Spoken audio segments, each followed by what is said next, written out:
The regular trajectory of the football season in Paris Saint-Germain's recent history has become so metronomic you could set your clocks by it. In the summer, they bring in a host of talented players to add to an already eye-watering cast of superstars. In the autumn, they set off at the speed of light and break all the points records. By the time spring comes round, they get knocked out of the Champions League and are disappointed with the consolation prize of a Liga title or a domestic trophy. But this time, things have happened differently. This time, spring has come early in Paris.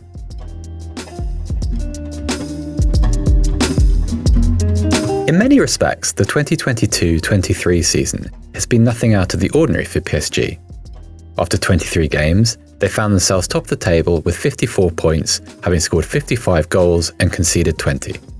By contrast, the previous season saw them pick up 56 points from 51 goals for and 19 goals against.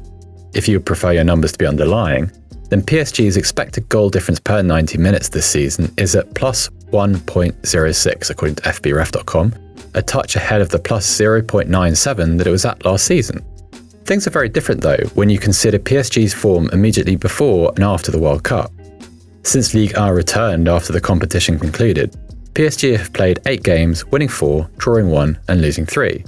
They have also been knocked out of the Coupe de France by Marseille. The underlying numbers reflect this turn of form. In the 8 games following the World Cup, PSG have been running at an expected goal difference of around plus 0.48. If you compare that figure to the expected goal difference for the 8 games immediately preceding the World Cup, they're up at around plus 0.88 expected goal difference. This is almost a 50% drop and raises the question of whether the World Cup broke PSG. And although the 2022-23 season looks very similar on paper to previous PSG seasons, there have been some key differences. First and foremost, the club has had to tighten its belt in the wake of a number of financial issues rising from the lack of sustainability. Perhaps unsurprisingly for a club who are paying both Lionel Messi and Kylian Mbappe's wages, PSG entered the new season with an eye-watering wage-to-revenue ratio of around 109%. The resulting losses that ensued have meant that the club are being monitored carefully by UEFA in line with their FFP regulations. For the time being, they have agreed to a €65 million settlement to avoid further sanction. Because of this, PSG's football advisor Luis Campos has been forced to rebuild their squad to cut wages and generate much-needed revenue. The summer saw them move on 9 players, including ageing stars such as Angel Di Maria, Jorginho Wijnaldum, Julian Draxler and Mauro Icardi. They did bring in placements for many of these players: Carlos Soler, Vitinha, Nordi Michiela, Renato Sanchez, Fabio Ruiz and Hugo Ekitike, but notably, they only replaced 9 outgoings with 6 incomings. This allowed PSG to cut the wage bill at the club whilst building a squad for the future. However, it's come at a cost. When they're able to play their best players, Paris Saint-Germain look everything like the league leaders they are, but lose a couple and they start to lack depth. This was the story at the beginning of the season. Christophe Galtier had a system that suited the starting 11, a 3-4-3, with Lionel Messi, Kylian Mbappe and Neymar in the front 3, and PSG flew out of the blocks. But in October, problems arose.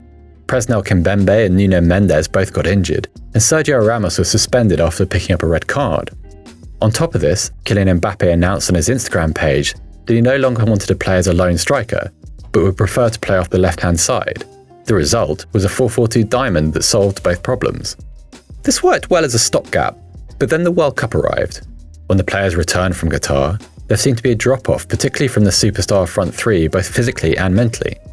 Most importantly, Mbappe was sidelined for a long period, while Neymar was also only available sporadically.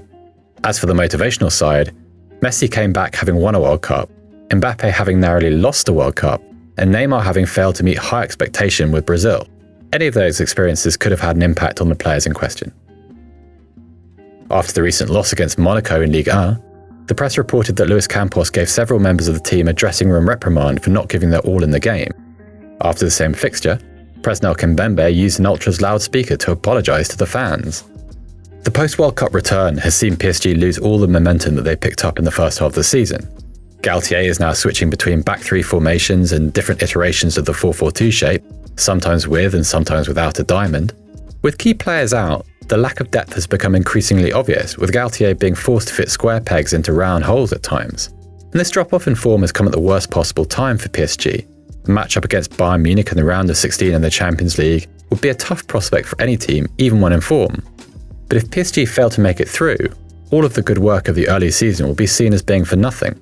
This is the modern reality of Paris Saint-Germain, a club for whom the Champions League is everything. If you like this video, please consider subscribing to the channel. The Athletic is home to some of the world's best sports journalists, including journalists dedicated to each Premier League team, so every fan gets the coverage they deserve, not just the big clubs. And you can try it for free now for 30 days. See the link in the description.